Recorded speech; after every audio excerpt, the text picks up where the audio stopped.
Hey, welcome back, everyone. We are on to another weekly episode of the Co-op Pod. Of course, you've got me, your host, Guru, and I am joined today by not only our other main host, Nas, but we've got a very special guest that I'm excited to have on board. This will be our first official guest episode, and we have an absolute banger, too. I mean, would you expect anything less? We're going to bring you nothing but the best. But anyway, today's episode, I'm going to give you a quick little introduction, then we're going to introduce our guest here. The name of the episode today is all about tokenomics.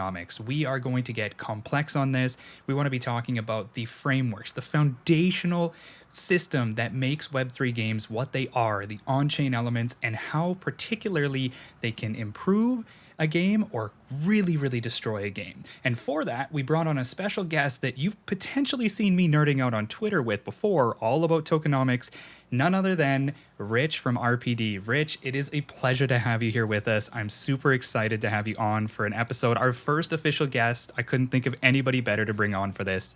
How are you doing today? And for the people who are watching who don't know you, maybe just give us a quick little introduction of you and RPD. Yeah, of course, and thanks for having me. I am at ReadyPlayerRich on Twitter, and I'm one of the founders of ReadyPlayerDAO. ReadyPlayerDAO, I'll give the intro first. It's a little bit easier than giving mine. But basically, we are a Web3 gaming DAO. We run off of 3 pillars, which is community, content marketing, and investment.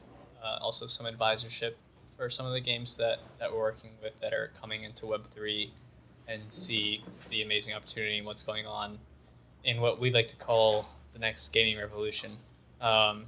Myself, I have a tech background, lifelong gamer, working in open source decentralization, and the Web3 gaming space is kind of the crossroads between open source decentralization and gaming. So it's just became such a natural fit for me to move over and work on being a part of it and helping grow it with ReadyPlayerDAO.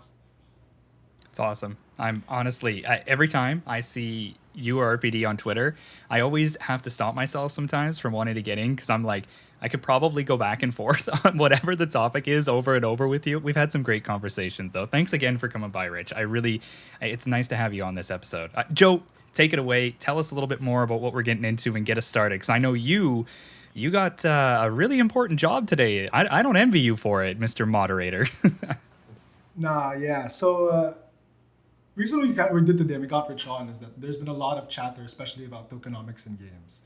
And Max wanted to absolutely talk about it. And I told him, I'm a business graduate, especially for media, but tokenomics, and even if I did well in economics, it's not something I'm very comfortable making strong claims about. I'll do it at a high level. Maybe I'll dig into these 2 guys today, but we felt that it might be something better with somebody else on who's very passionate about it. So that's why you DM Rich, and thank you for being here to kind of take the heat for whatever happens today, essentially.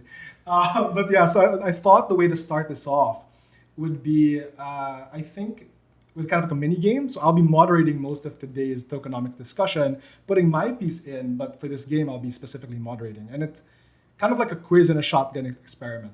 So it's called essentially what in games should be what tokens. I don't know if the team can put a graphic up with a terrible, acronym for that. But essentially, I'll be going between both Max and Rich with different game genre types, right? And very quickly, before we get into an in-depth discussion later, I would need both of you to essentially just, top of mind. I say a game genre, what should be tokens or NFTs? Or if you want to go into types of NFTs, should they be skins? Should they be actual currencies? Anything. Just top of mind. I give a genre. You give us essentially what you think in, brief fashion, what they should be.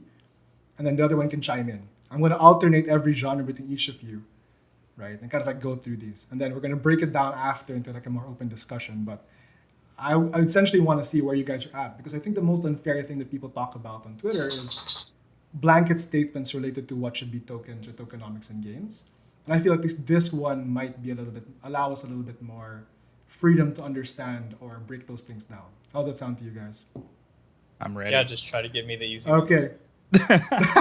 Okay, to be fair, I have a document here, and it's a prod document, and it's no particular order. So, I'll I'll be asking alternate. Okay, so does anyone want to go first on the first thing of the docket that I have? Throw it at me. I'll take it. You know I like jumping into let's the do it. fire. Okay, cool. So I'll give it to Max. The next one will be you, Rich. But you can essentially add on to what Max is saying. Let's get per genre. But someone will have to go first. Sound good? Works for me. Okay, cool. So, first game, action RPG. Max, what should be tokens in that type of game? All right, action RPG. I am a huge fan of action RPGs, so I think personally, number one introduction of tokens here would be SBTs, specifically focused on achievements, accomplishments. When it comes to action RPGs, and you're just looking at it from solo experience, I don't want to be buying a bunch of tokens. I don't want to be paying for experience and access. I want to be able to get sweaty. I want to do any percent runs. I want to speed run. I want to take records, and I want to have SBTs that have no true monetary value themselves, but give me achievement value, and I want to mint it onto my history. I want to show it off to everyone and potentially even get some perks in other games. So for me, action RPG, achievement SBTs, 100%. Nothing else. Okay, Rich, I'll give you a chance. Let's go. Yeah, no, I think that's spot on. I think one of the tricky things about some of these games is with creating open access to a lot of these resources is you don't want to make it too easy just to buy your way to the top. Another thing is, the ability to earn some of what was earned. Like one of the things that I think about when looking at other games and reviewing other games, Elden Ring had a great, and that series of games has a great mechanism of being able to earn a lot of those resources, and then when you die, you lose them all, right? But the other issue is, okay, if I just come in and this is tokenized and I can just buy some of these resources, that kind of just defeats the purpose and the difficulties of the game. Like that's a core game loop of having to go in and earn a lot of those resources and having to risk them every time you play without saving at a tombstone. So sticking to SBTs and achievement-based access there, I think is important, but being able to bring in some of the skins, weapon skins, and weapons at your level, being able to gate those for the use of those for players that have been able to reach that level and have the gold to activate them. I think they could be NFTs on that level. So some of those weapons, swords, etc., can be like level gated NFTs. Got it. Level gated NFTs, SBT. So if anyone who doesn't know what an SBT is, we broke it down in our last episode. We'll put that in the link below. Okay, sounds good. I pretty much agreed. I was worried that no one would add skins after, but I think the skins exactly make sense.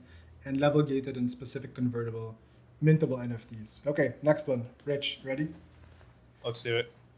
MOBA, Mobile Battle Arena. Oh yeah, skins is just the easiest play in here.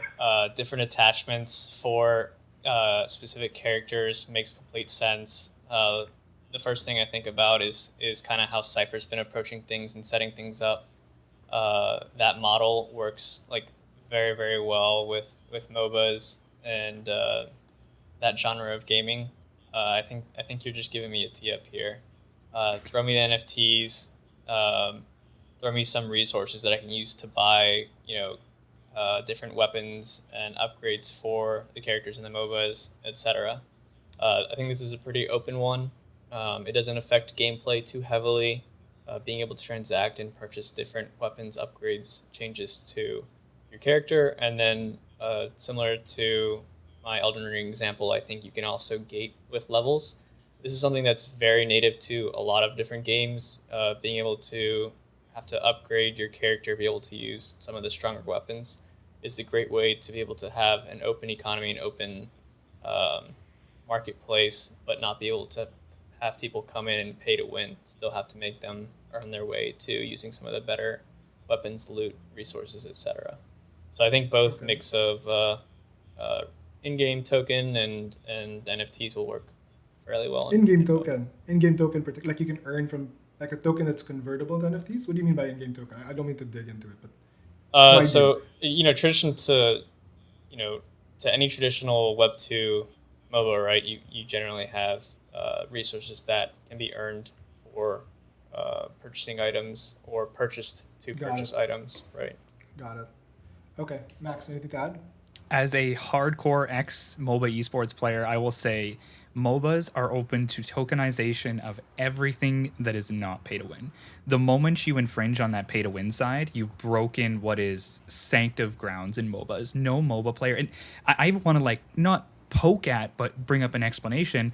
Thetan Arena was a really prime example of that. Thetan Arena boasted this MOBA experience for people, and it was quite literally pay to win on a lot of fronts. Some people would argue it, but I mean, I talked to a lot of players and they gave me their first experience, and it literally tarnished that as a MOBA in a lot of people's eyes. So I'd say tokenization, you can go skins, you can go SBTs again for achievements, in-game utility tokens. I mean, think of Battle for Geostone, the one that Theban Siva 1437 is building right now. They just did a gold sale. I think all of this is up for opportunity in MOBAs as long as this doesn't translate to direct pay to win.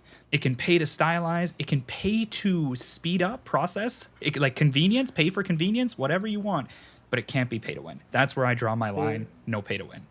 Spot on. Make a new term, pay to stylize. Pay to stylize. We're gonna keep that one. Okay, sorry. I would love to eventually dig through what went wrong with Thetan Arena's coin and why the design was flawed. Okay, let's do it. I'll put a note here. Yeah, no, I have a lot of thoughts about Thetan just because I think like, so we approach it from like my company from esports side, and we always check for playability, and as an entertainment game, it was actually really good. And we felt really like we got, cucked at some level because it was so, like playability wise and outplay potential is a huge thing for content.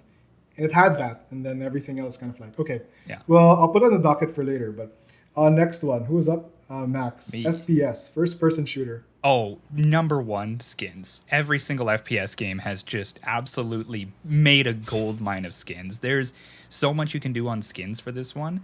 When it comes to FPS, though, I'm actually really hesitant on in-game earnable tokens. The only reason why I'm hesitant on it, because I feel like when you consider an in-game earnable token, there's really only one vertical I can think of in FPS. Maybe I'm being ignorant on this, but when you think about game loops for an FPS is very, very linear. You have your game modes where you can compete in different game modes. Maybe it's objective based, maybe it's TDM, maybe it's search and destroy, but every shooting game is primarily just a one track linear experience of you get in the game, you fight against other people, or you compete to compete in objective. And when you add a tokenized economy to that, it's like, okay, where's going to be your dynamic usage of the token? I just feel oversaturation in that regard. It's going to be the same thing Axie had. Okay, token is literally meant for one thing. Now, this is where you could maybe introduce another genre into FPS, maybe FPS MMO, FPS RPG, and then we start to change things a bit. But just FPS, direct FPS, Call of Duty, etc., I think you get a little shaky. That I want to put one disclaimer on, though. I think you get a lot more usage if we explore FPS from the point of view of maybe like a Tarkov game, like a looter shooter extraction with an open market and like tons of resource gathering. Now we start to explore a little bit more where I could introduce some utility token or like a tokenized in-game token. But just straight FPS Call of Duty, do not give me play to earn. I think it will ruin the game, unfortunately. How about you, Rich? Yeah, I think that's spot on. Anything that's linear, anything that's like one track, I think this is exactly what went wrong with Thetan Arena. Is it wasn't involved in the core game loop. If there is no core game loop, like he was saying, and it's a very linear type game like an FPS shooter, I think we should stick to those in-game earnable tokens as off-chain, as they are in games like Apex, where you can use those to unlock new characters and things of that sort. But also you can use a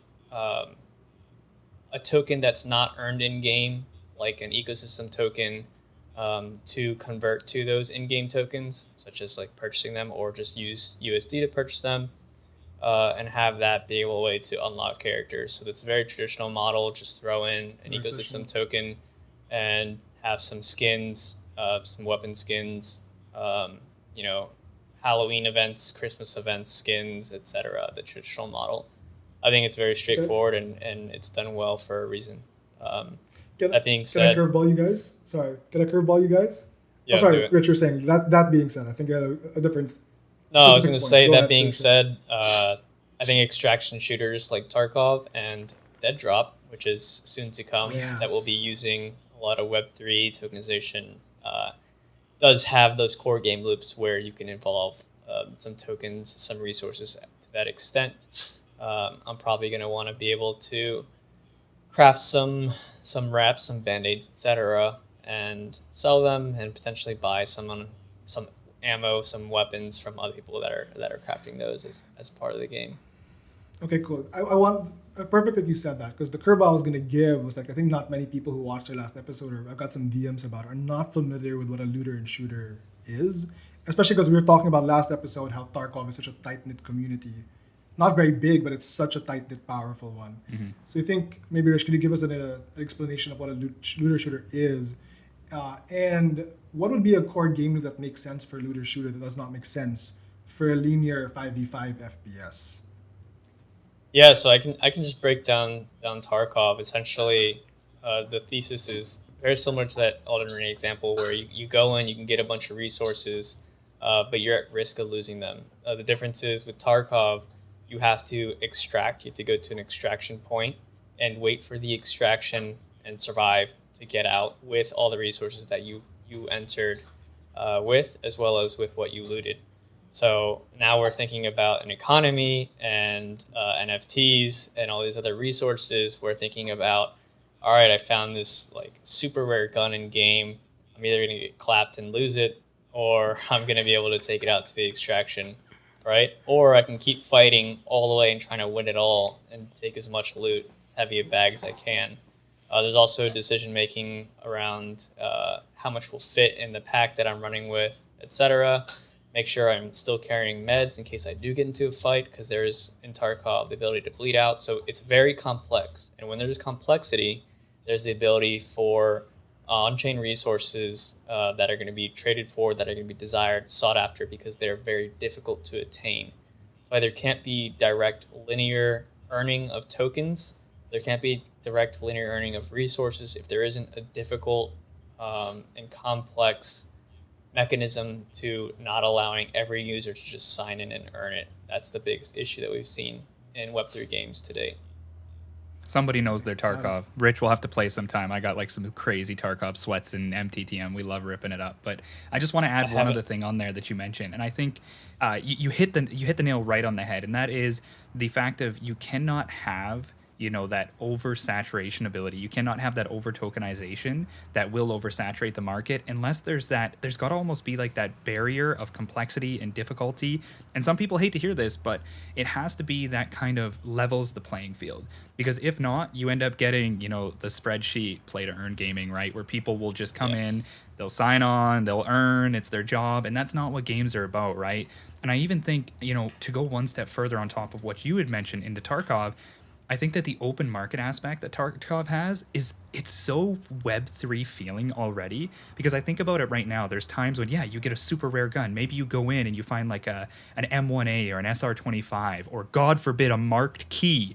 And it's like your whole team has now prioritized getting your ass out alive. It's like, we will literally die for you, dude. You got to get out of here, right? And I think that just, it feels so good for Web3 that above all else, I'm a huge MOBA maxi, but I actually think a true looter shooter with like a really well-designed tokenomics and open market would have the potential to be one of the most successful Web3 games we've seen yet. Hence why, and I'm going to mention this for everyone too, because we like to disclaim, I am a big advocate of Dead Drop. I am a holder. I know you're a holder too, Rich. I'm super, super pumped for what's being built there.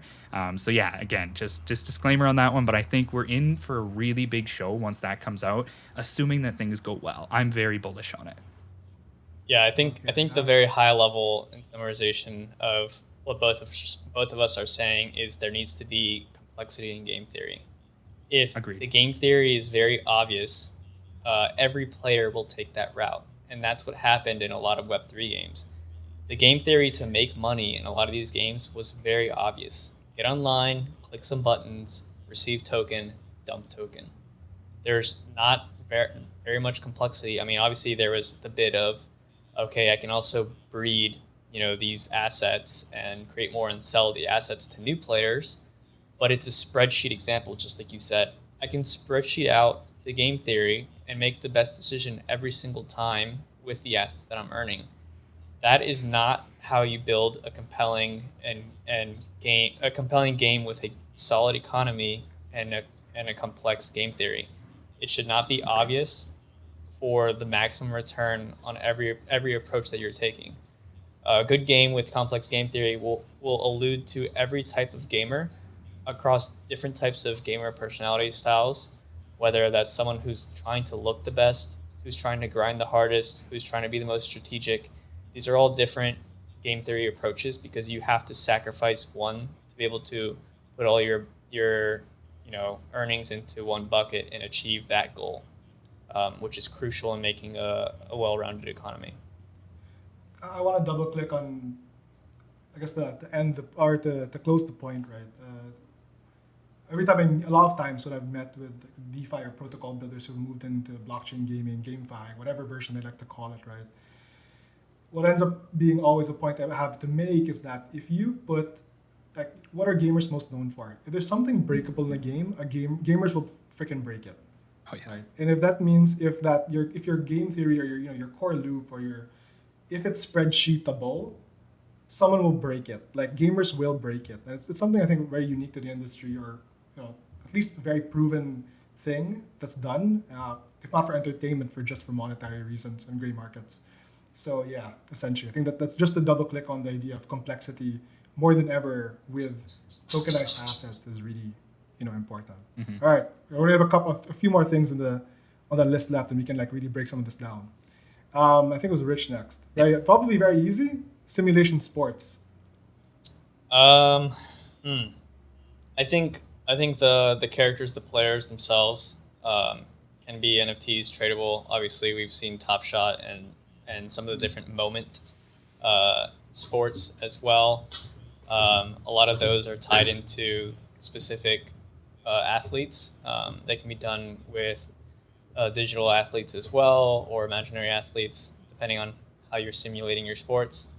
I think it's fairly straightforward, and I think compiling the best team and going head-to-head tournament style or kind of like single elimination style is very straightforward in creating a earning type environment for the top skilled performers and compilers. This kind of turns into, if you're going that direction, into the sort of trading card game, right? Where you're trying to compile the best athletes and teams using these NFTs that you put together. It's like fantasy football, right? And with fantasy football, you have an earning at the end. You're pitting your team against your friends' teams. You guys all pitch in some money, and you come out at the end. It just yells Web3 and crypto to me, every bit of it. That's a good point. I want to take everything that you just said, Rich, and add like the next level on top of it, because I agree 1,000%. I think sports, just in general, sports have been something where people financially feel so comfortable being involved at varying levels, right? Like, you have people who are very lightly involved at a small, like, maybe card collecting level. You have people who involve it like fantasy football, fantasy drafts. You have people who straight up go and become sponsors and backers of official teams, right? Like, this goes all the way up the chain. And I think that you can maybe not get too greedy, but you can help facilitate this, so to speak. I think that NFTs are huge in simulated sports, and I actually think a really cool thing would be you can introduce a lot of utility NFTs or collectible NFTs that are performance issued that are then tradable in the open market, because then you start to add another element to it. Now imagine you have an incentive to get together with your friends or your colleagues and contacts to build the best team. You potentially even have an incentive to put that team out on the open market and maybe even hire some people to come in and play them at the top level. And now you have another incentive potentially to compete in tournaments to earn like top placement, like maybe gold utility reward, silver utility reward. These could even just be collectible. Let's take the utility out of it. Could strictly be collectible, but make sure it's tradable, because I think when it comes to sports, achievements are number one, right? Everyone wants the trophy. And I think that trophies fit so well into sports and a Web3 platform, because people will compete for those trophies and people will pay for those trophies. Like, especially if there's a touch of utility to it, maybe make it access utility, right? Like, maybe if you own a gold from season 3, you get access to a certain area, a certain Hall of Fame, whatever it might be. This is the kind of thing that people will compete for very heavily. And then straight up, make them tradable. Like, they don't have to be SBTs. I think people in sports will pay for things like that, because here's something you could do that would be really awesome. I talked to one of my members about it, and I was pitching SBTs, and he hit me with a curveball, and I got to bring it up here.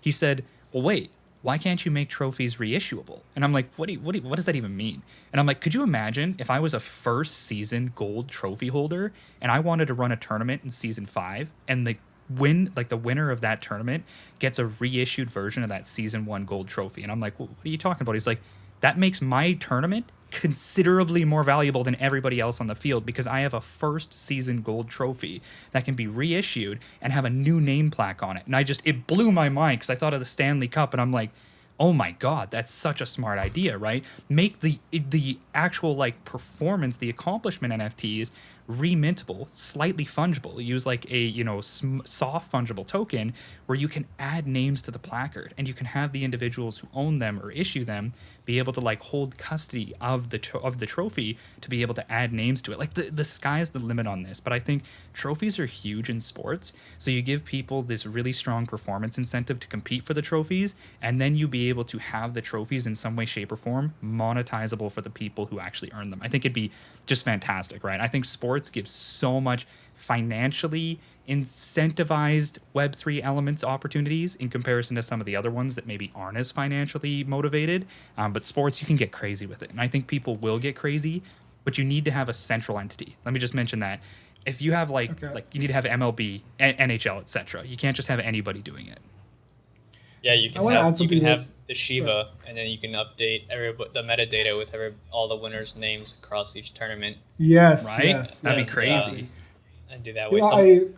For one of our old tournaments, we thought about doing that, but we were so new to Web3, we kind of couldn't figure it out. And now it sounds super interesting, especially for what you're saying, simulation sports. Like, there's already tons of years of like lore and legacy. That's essentially an amazing thing. Right. If you don't mind, can I go on a tangent a little bit? Because you mentioned something different, which is semi-fungible tokens. Mm-hmm.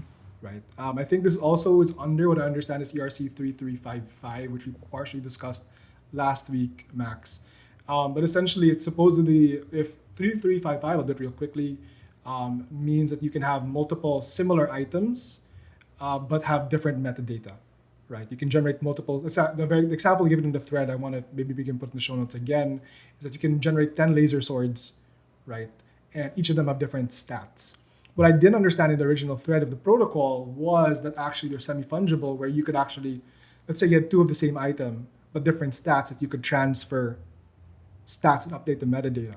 Mm-hmm. So what I want to ask you both is, a kind of like two-level question. How do we feel about this in gaming, right? That you can update it, or is there a use case for this that you can see in a particular type of game where it makes sense? Because if you're full kind of on Web3, it might sound like my initial thoughts were, do I want items that can be, or NFTs that their data can be changed, right? Like, is that a good thing? So for semi-fungible tokens, you brought it up, Max. If you don't mind going on a tangent, is that good? What's a good use case for that in gaming? Well, I think the first use case that comes to mind for most people is exactly what you said. It's itemization, right? I think with a lot of MMOs, a lot of dungeon runners, traditional roguelike games, you have a lot of items that will drop that are same series, but they're not same stats, right? Think of Diablo, right? An item will drop, maybe it'll be like a legendary item or an ancient item, but the stats are completely different. I think that's the first thing that comes to mind. And I do think, again, that this is something that could be introduced very well, but I think even in the thread, because I read through it, he mentioned that it's not applicable to everything, right? Because it's complex. It does overcomplicate some things, and it also adds to saturation at times because you are going to be having a tokenomics system. All of this is on chain. All of this is being minted in a certain way. I think that one of the other things I've seen games, Cypher's one of them, there's a couple other games that they're trying to approach this, is by having it off chain.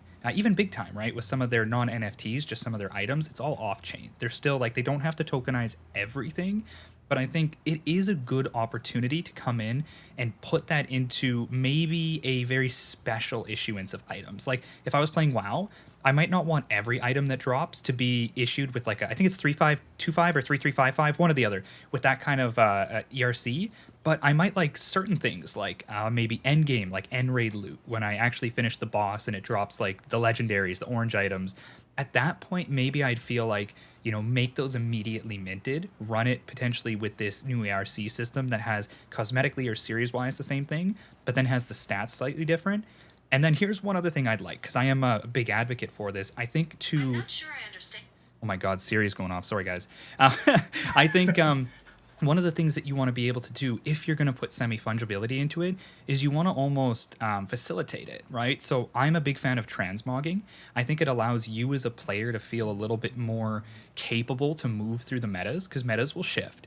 Whereas it's not like, hey, I got an orange item, this is great, or I got an ancient item, this is great. And then all of a sudden, boom, 2 weeks later, the meta shifts and you're like, damn, it's useless, right? I just think that's a terrible feeling. So I think semi-fungible could, assuming that it is governed correctly, like it's not something that can be manipulated to maliciously, I think it could help a lot with games that have quick shaping metas and quick shifting metas to give people an opportunity to maybe even burn in-game tokens or ecosystem tokens to potentially transmog their equipment or soft funge their equipment to be able to have a more current stat value, but still hold the same series, right? Still be a legendary, still be a sword, still be a shield, whatever it might be, but then transmog the stats with in-game tokens, gives you a burn loop. It also gives you an opportunity to stay up to date with the meta. So yeah, a bit of a tangent on my side. I think there's a place for it, but it's got to be understood that one of the things you want to try and balance it with is maybe off-chain as well. Like a lot of people look at Web3 and they think everything's got to be on-chain. I completely disagree. I think, I believe I was actually talking to Psychout of Sky Mavis. I was in Barcelona, and one thing he mentioned is he said, hey, you know, blockchain bandwidth becomes surprisingly and more noticeably valuable as things get polluted. He's like, look at Ethereum. You know, people consider, oh, what should I mint to Ethereum? What should I transfer on Ethereum? And they have to consider it carefully when the gas fees are $100 a piece, because the gas or the bandwidth on that blockchain is so expensive that I think if we look long into the future, decade from now, even gaming chains, maybe on Matic, maybe on Ronin, maybe on whatever new chain comes out, there will come a point where the oversaturation and the overlooking of that saturation now will be felt as growing pains later. So I think off-chain and on-chain hybrid should be something that we explore a lot. But yeah, I digress. This is something I can go off forever, but that's my take on it. Yeah. Well, How about you? I wanted to sorry. I wanted to Go, build go, on go. top of that because I think this is why it's so important for games to have full control of the chains that they're built on.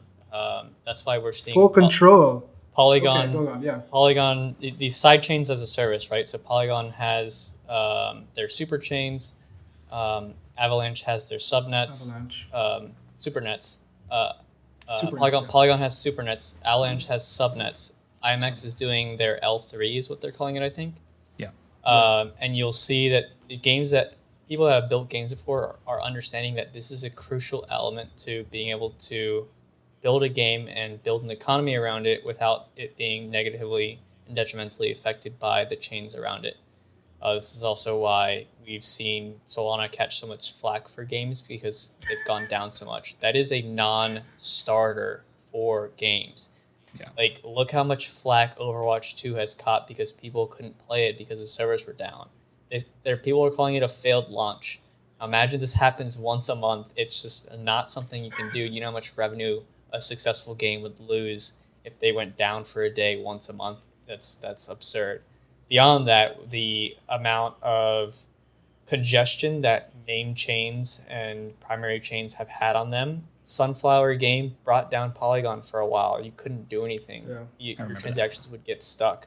These are non-starters, and chains that are focused on gaming are identifying this as a problem and building a chain as a service that is completely owned, and the tokens that are used for gas can be managed by the games that are developing on them. So Avalanche started this. The first one they did was DeFi Kingdoms. There's a DeFi Kingdoms chain that is run by the DeFi Kingdoms token, and everything on there is controlled, owned, and operated by DeFi Kingdoms. It's just ran and managed by Avalanche for support and roll-up needs, right? And that allows for transferability between different Avalanche subnets, etc. So Avalanche itself will become this central kind of operating chain that allows transactability and immutability and transferability between its subnets, which are controlled by the games that are creating ecosystems on them. And I think that actually creates less of an issue of the expensive block space concern that's being had here. But of course, we all know data is very heavy, and there's a crap ton of data in games. So blockchain space is extremely important still, even with that as being mitigated in some part with those subnets and supernets. So fully on-chain games are going to be a lot more difficult to do regardless, and that's why generally when you look at these fully on-chain games, you won't see them having updated up-to-date graphics. It'll be more resources focused and economy focused, which is a lot of the games that we've looked at, like Mithraeum, one that RP is invested in that we've done a lot of beta tests with. And you'll see there's when the uptick of user commotion. So like when there's a massive war going on in the game, it slows down the loading of the game. It's browser based, but the transaction and the approval of a lot of these things get slowed down. Then we start talking about roll up technology, right? And bulk transactions as a solution to that. But they're just going to keep piling up as more users come on. So there needs to be a balance struck between using a database off-chain for a lot of this information, these transactions, as well as using blockchain for exactly what it's needed for, which is asset ownership and financial transactions. A lot of people get mad at me when I say that, that are, decentralization maxis and Web3 maxis, but the reality of the fact is you run into these issues, and even with the technology solutions that I've mentioned, it doesn't fully rid you of these issues, right? You will still hit blockchain limitation issues if you own the whole chain. You'll still hit blockchain limitation issues if you do roll-ups of all the transactions, because gamers aren't going to wait till when it's most convenient for the chain to execute their transactions, or when they have 100 transactions that they can execute. They're going to execute transactions when it's necessary for them in game. Yeah. Rant over. Okay. Sorry about that. Oh no, that's good. No, please. I'm gonna make the call to end our little game area. I think this is much more juicy at this point. So I have a few things I want to pick your brains on.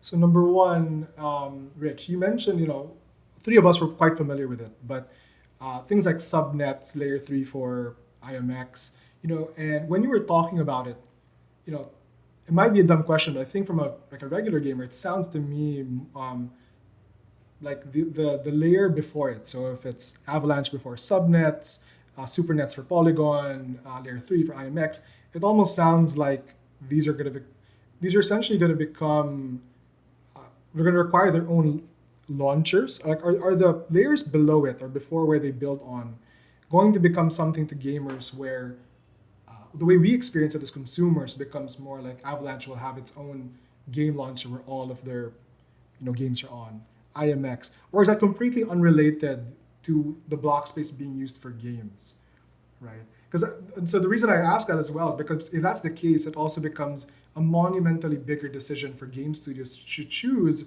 what chain they're building on, more than what we understand. So I want to pick your thoughts on is that what it is, or is the financial block space? Gamers have never had this problem before now, where asset ownership is a thing. So is that correlated to actually a launching ecosystem, or is that have nothing to probably do with that? Yeah, I mean, I think we're kind of looking at a lot of these chain ecosystems as modern day game publishers, and having their own launcher. Like I think IMX actually already does for their games that are built on their chains to push you directly into that, and a native wallet or a wallet that's actually smart and intelligent or non-custodial, etc., is going to be important as well, just as important as having that launcher, right? Because I don't want to switch from my MetaMask from Avalanche to DeFi Kingdom's chain. Like, why is that a step that I have to do? The launcher should automatically do that for me. I don't want to have to sign things. I want to just be able to jump in and play a game as a gamer. I know DeFi Kingdoms is more DeFi focused, so that's not as much of their concern. Most of the users are experienced there, but we're talking mass adoption here, right? We're talking optimal use case and how things should be done. These chain ecosystems are game publishers at this point. If they're working with games and building subnets and supernets and allowing games to own those nets, they should manage a central page for a lot of those launchers and have native functionality in their wallets to seamlessly transfer between chains, whether it's just like, a quick pop-up just notifying that you're switching with the launching of this game or something like that, or custody wallets like Stardust, Sequence, etc., that make things a lot easier.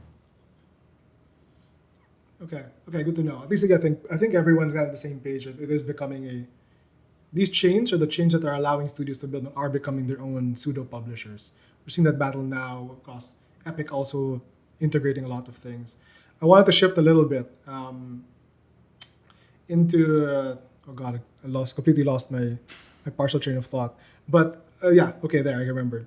So now I think we're at this interesting spot where we're going back to tokenomics, where the question I wanted to get to was that a lot of games and studios launch their games with an ecosystem token immediately, right? And now at this down market, it seems that it's not becoming a normal thing. People aren't anymore launching, an ecosystem token, or launching with something more like NFTs first related, and our SBTs. It's kind of like the goal.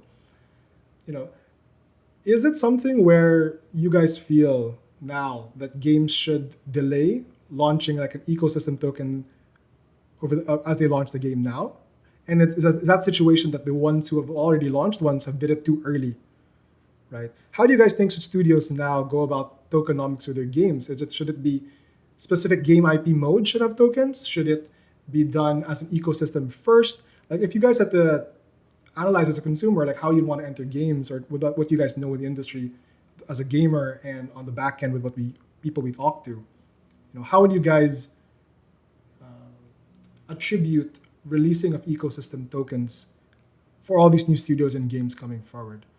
Well, let me jump in on that one first, yeah. because I think I've talked to plenty of game founders, dev teams who have launched tokens, and I've asked them that question. And to be honest with you, a lot of them have said many times over, if they could run it back, they probably would have waited. So I think the easy majority answer to this is yes, patience is very key here, but I think you got to look at the purpose behind this, right? Like you got to look at where it came from. So a lot of these ecosystem tokens, in-game tokens, the reason for them was something that they learned from DeFi, from ICOs, from crypto, the crypto ecosystem that Web3 games were built on top. And this was a very standardized way to launch a new project, a new protocol. It was funding, it was officiation, you got to go out and use those tokens. You then you could budget around it too if you had a really successful ICO or IBCO. And this is why even games over the last year have looked to do this. Games that I even to this day am still very bullish on that have tokens that are in saturation with staking protocols. Illuvium has had staking for their tokens for so long that I didn't get into it early. I didn't even want to touch it at one point because as a consumer, I'm like, dude, I'm going to get wrecked. Like, no way. The same can be said for Cypher. Cypher has a 12-month lockup on their tokens, right? And as a consumer seeing it now, you might be like, yeah, maybe we fade that one. But I think, again, the reason that this came out primarily was to kind of fill that Web3 decentralized funding aspect that came involved in the games. But the biggest thing is, what's the purpose of the token, right? I think as you get more of a saturated token, whether it be ecosystem token, utility token, in-game governance token, any kind of token, if it's a token that is associated to your game's financial well-being and the ecosystem, you have to understand that it creates baggage that you as a controller of that ecosystem need to deal with. If you have too many tokens, you need to find a way for those tokens to be dynamic in the ecosystem. That means you're going to have to add more game loops. You're going to have to increase the cost, the amount, the percentages, or you have to limit the issuance, whatever it might be, right? So as a game, it's hard to make games. I don't know how much game development experience anybody listening to this or any of you guys have, but I have been obsessed with this over the last few months and been reading tons of books. Building games is super hard, like very hard, without any Web3. You add Web3 on top of that, and you're like, okay, as a game developer, you now have to create a game that is compelling enough to bring in users to play the game. And Web3, because you want to integrate Web3, is a whole nother boat of responsibility on top of that. I feel like don't make the job harder for yourself than it has to be. Yes, there's a lot of grants that come from like IMX or AVAX that allow you as a game or entice you as a game to choose that as your like officiating platform, as your quasi publisher. But that doesn't mean that you have to rush the Web3 side of it. Some of the funnest games right now that are Web3 don't even have an ecosystem token. Like, a lot of my community still plays a game called Legends of Inari. Disclaimer, I own some LOV passes, but they love it. And there isn't even true earning in this yet. There isn't tokens, but they really enjoy it. And the dev team, I've talked to Lenopix, I've talked to Dude all the time. These guys are way less stressed than anyone at Sky Mavis, than anyone at Alluvia, because it's like, we're just building a game, right? And my advice would be to you as an aspiring or an in-development game publisher that wants to go Web3, take your time and consult people who understand tokenomics to know not just should we release a token. Like, that is such a simple question. It seems like it's yes or no, but it has so many more questions that come out. Okay, what's the purpose of the token? What is not purpose 1? What is purpose 1, 2, 3, 4, 5, 6, 7, 7.5, 8, 8.3, etc.? It's a complex system, right? So make sure you know it's not just the ability to release a token, it's the responsibility when you release a token. And that is a whole nother can of worms. So yes, long story short, take your time. If you need the funding, it is an option, but I almost recommend doing an NFT series launch over a token, like an ICO, because token ICOs with, standardized issuance, with staking protocols, it adds so much baggage to you as a game developer that you probably do not have the capacity to handle. So yeah, go ahead, Rich, if you want to add anything onto that. But my ultimate answer is be patient. Don't rush it. Yeah, and launch with intention, right? I think Legends of Inari is Launch with intention. the perfect example. That's what I was going to mention as well, of building a game, finding core game loops, collecting the data that's necessary to effectively launch a token with intention into those core game loops, not just around the game with earning, and then you have these pump and dumps. And the other thing that you want to avoid is speculation. While speculation can make a lot of money for those dropping the token, it eventually never lives up to the hype. A lot of these NFT collections have seen it as well. Speculation is long-term a bad thing, although it might be short-term a good thing. Because, throwing back to what you mentioned about DeFi and these old entities and how they launch things, I spoke with an OG a while back, and as well as one of the founders of one of the largest guilds in the space. And they both mentioned, like, launching something into a bull is the worst thing you can do, because that's speculation at its peak. Everybody wants a piece of the pie, and then the bear comes, and the only way you have to go is down. And while you may have made a lot of money on launch, it's going to affect your company and your token in a negative light on the way down and into the next bull, because everybody will know you as the guys that launched the token that rugged and lost everybody a ton of money. So launch with intention, make sure there's a use for your token, design your economy and your white paper first, and collect the data and understand your core game loops and the wants of your audience and your gamers, the people that are playing your games and enjoying the experience. Well said. I have please- a bit of a Yeah. I have some curveballs for you guys, and maybe a little bit juice there, right? Because you guys are businessmen as well, and I'm always been a businessman first.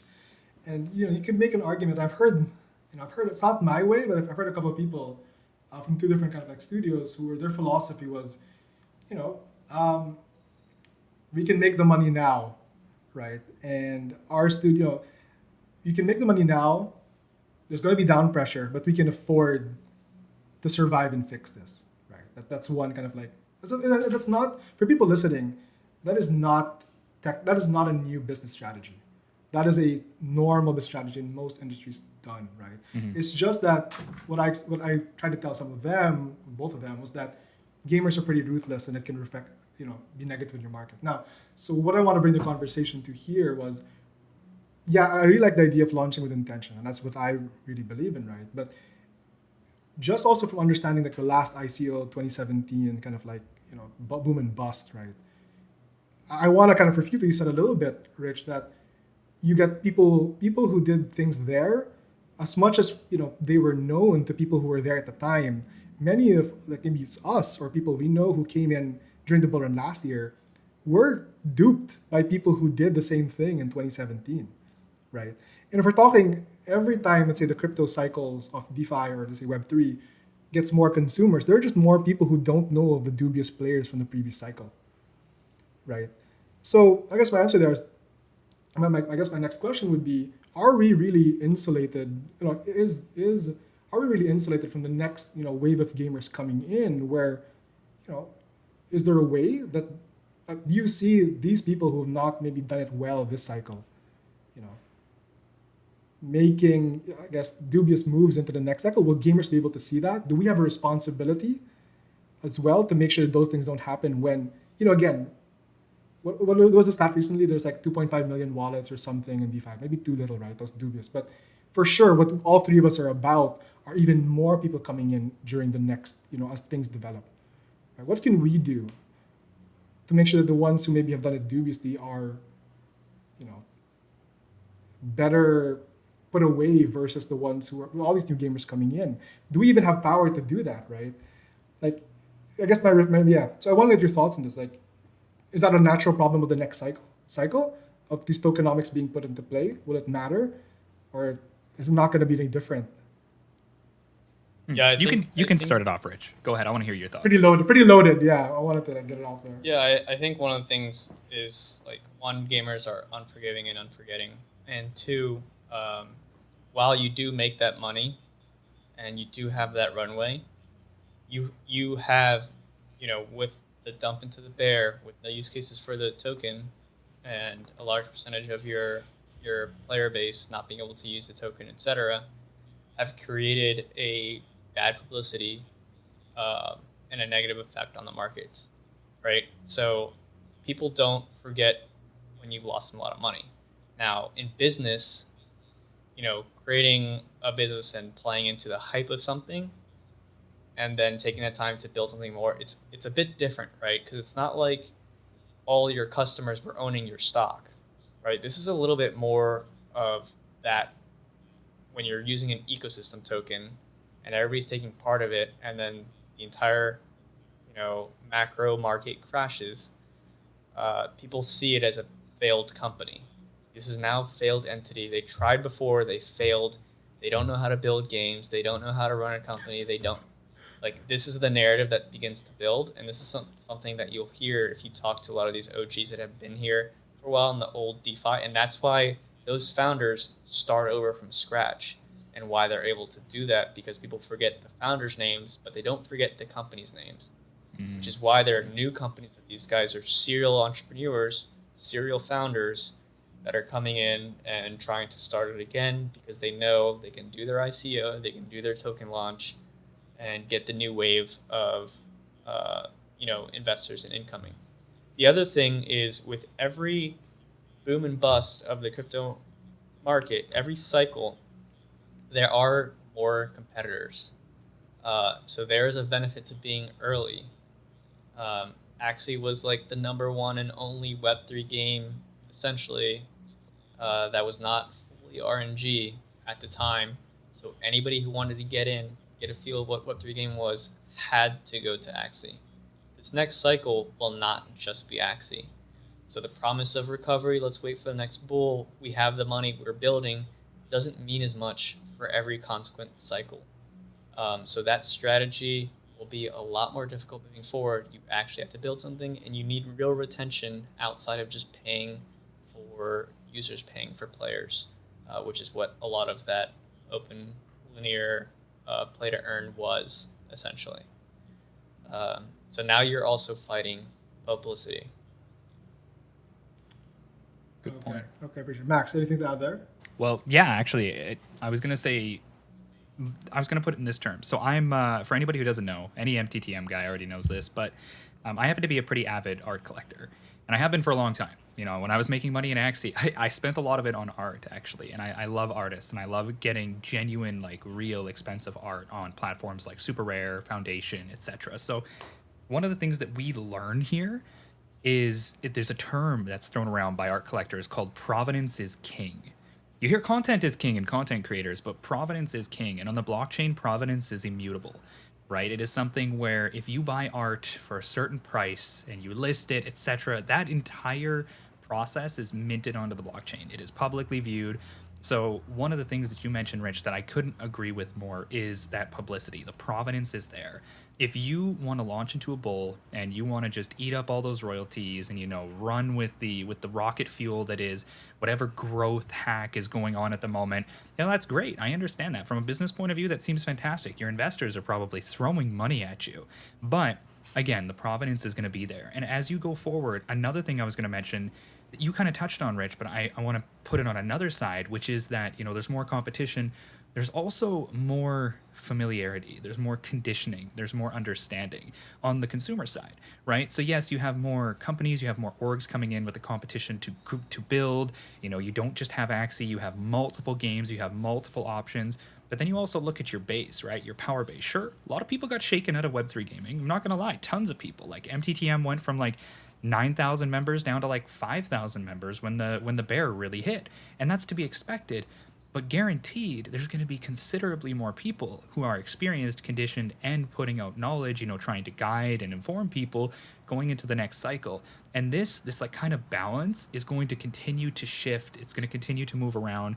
And things like really easy growth hacks, like the play to earn had for this cycle, it's not going to be as successful next cycle because there is going to be more people out there putting out the message and helping to condition the entire ecosystem to be more aware of that and be able to kind of avoid that kind of growth hacking, that kind of like really easy, quick money grab experience that some people are doing. Even now you see it, right? I have a lot of people who, for whatever reason, I did relatively well in the Web3 gaming side of things. I didn't lose tons of money, but they respect that fact. And now whenever anything comes out, I have a bunch of people who will come in and just drop a project into MTTM and be like, hey guys, rip this apart for me. Is this terrible? Is this bad? Is this a money grab? Like, what is it? And you have, 20 people immediately jump on it and be like, hey, no, this is that. This is my advice. This is how this looks. And this is just going to continue to grow. So as we go into the next cycle, could be on the next Bitcoin halving. Who knows? Everybody seems to think it's every 4 years because of Bitcoin halving. Whenever it does happen, I think we're going to have more of the right voice out there to help people be a little bit more informed coming into it. And then we'll also have the provenance and the precedence. Games are still building in the bear. And I think these games that are launching in the bear right now and they make a successful model are going to try like put a reflect on the industry going forward. So some of these really easy, inconsistent tokenomics models that are just meant to make money for the dev team, it's no different than traditional Web2 gaming. They're not going to be as easy to get traction on because they're going to look at that model right beside a successful model, not putting any names out there, but just saying a successful model and be like, hey, this doesn't add up here. Maybe there's some red flags, right? So I don't think we're going to see them be as successful. At the end of the day, there's going to be degens doing degen stuff. But I think for a majority of the demographic, we're going to see people be a little bit more informed and a little bit more capable going into the next cycle, specifically for Web3 games. That's my take on it. Okay, I was about to say, like, drop some names of these dev studios. Come on, we get some heat. No, but we're wrapping up. We're wrapping up in the hour. We gotta close it up. So I'll let you do the outro in a bit, Max. But I guess just the last thing, just because we're all about tokenomics today. We've been on a tangent, but so each of you guys, and I'll also answer here. What next gameplay or tokenomics use are you guys most excited for coming up? Right, just one answer.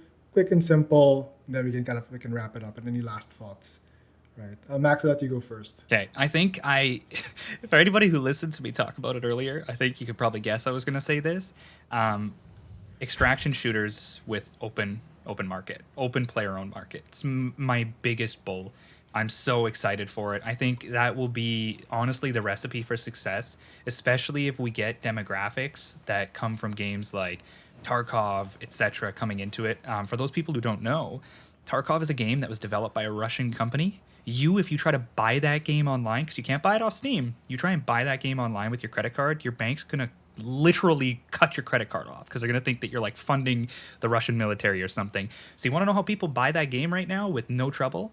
With crypto. They have a legit crypto purchasing platform. The game is so connected to crypto right now, and I just think this demographic plus the system itself, it incubates and facilitates Web3 so well. So for me, it doesn't even have to be a shooter. It could be I don't know, like medieval, man. I'd roll in there with a sword and a shield and extract with some loot. That's it. Action RPG. I was like earlier, I wish there was an action RPG version That's medieval of Tarkov's format. Oh, I got one don't know for why. you. I It's got like, one for you, it's Joe. like a partial MMO. Oh, okay. Later. Yeah, We gotta wrap we'll up talk here. about it We're later. just gonna kill us. Yeah. Rich, you. I have a feeling it's gonna be similar, if not the same. Yeah, I think we're both in love with that drop, but for another reason, I think it's also going to be the Trojan horse, and the true test of Web3 gaming. We just want to make sure it's done right? The other kind of, I guess, game mode, I don't want to say a specific game because Yeah. I'm still trying to figure out who's figured this out the best, but 4X strategy games, I think, are super, like, aside from MMOs, because we all know MMOs are very native to having an open economy, but so are 4X strategy games Sorry, like Civilization, Total War, Yeah. etc. I'd love to see that come into Web3 gaming. I know there's at least 3 or 4 off the top of my head that are working on this, but white paper for some reason isn't fully flushed out yet on any of them, so I haven't been able to dive into tokenomics, so I'm not going to sign off on any of those just yet. But that's one that's also very natural to earning resources, taking over bases, etc. On a grand scale. Okay, cool. Well, for me, I'll admit, I think you guys pretty much convinced me. So I have a really good friend who's part of like the creator program and partnered with Tarkov, and someone I've worked with for years. And I'm not the biggest FPS guy, but I crap you guys not. Like, the looter and shooter concept for me seems like next to card games. I talked about this last week with Max, right? After card games, which has natural collectability, I think Richie put it really well. It's a Trojan horse. Like, so much of it seems like it would make sense from carrying a linear gameplay into an ecosystem outside healthily in and out. And I really think that's going to be an interesting thing. I'll probably pick up Tarkov and all these. Okay, I'll find time to play these things. Okay. Come play with us. Appreciate it. Come play with us. You guys, no, I'll probably trash your MMR guys. No, maybe not. But yeah, Max. Well, one, thank you, Rich, for joining us today. Max, I'll let you close it out. We've been a little over time, but really appreciate the talk. Rich, maybe over time love to have you over again to talk about specific game economies and formats. But it was a really good time, and Max, I'll let you end it. Yeah, for sure. Well, I got to end it with, again, just echoing that sentiment. Rich, you're a fellow guildmaster like myself. We've been in the space for a while. I know you and I have had a lot of time to chat. I see you as a good friend and a respected leader in the space. So I really appreciate you coming on to chat with us. It was a great episode. For anybody who hasn't yet, we're going to put down in the show notes. We'll make sure to link everything. Give Rich a follow. Rich, I think your major platform is Twitter for you and RPD, but you also have a Discord as well. So guys, I couldn't recommend more to follow Rich, follow RPD. They're doing great stuff. I highly recommend if you want to keep up with the flow of Web3 gaming, especially on a guild side of things. It's another individual that you should follow. And outside of that, if you haven't yet for the video, because I know you guys have been loving this, we're on to another episode. We're coming out weekly. Make sure that you've subscribed to the YouTube channel. Throw us a like. It does us a lot of good. And let us know down below what you thought of it. Let us know if you have any feedback. Maybe you think that one of our opinions was just slightly off the mark. Let us know. We're always open to that discourse. Otherwise, we appreciate you all for hanging around for the episode. I know it was a long one, but full of a lot of information. And I know that the next one's going to be equally, well, depends on who we have as a guest, but at least going to be a banger just like today's. So thank you all once again for watching, and until next time.